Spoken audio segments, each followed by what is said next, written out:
मेरो प्यार मम्मीलाई धेरै माया अनि मिठो सम्झना। बिरामी हुनुभएको शशीको स्वास्थ्य लाभको काममा अब हामी तीन दाजुभाइ नै अलिक टाढा छौँ है।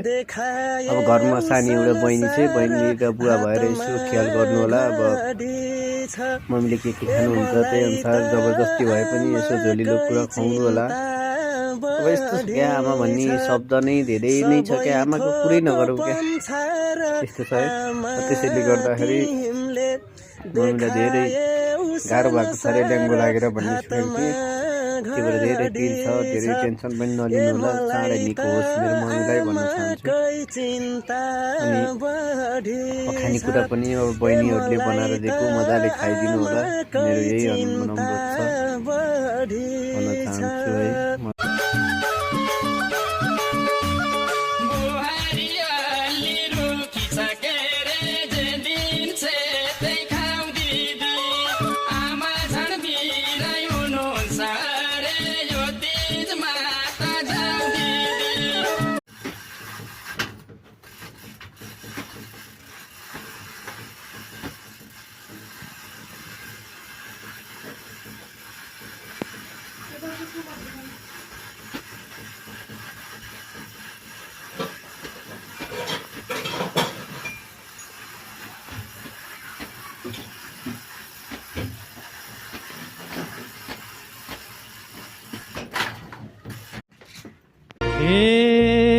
जागए नि तिम्रै याद धेरै छ, नढाटेर भन्देऊ न के रहेछ, पानी रहेछ।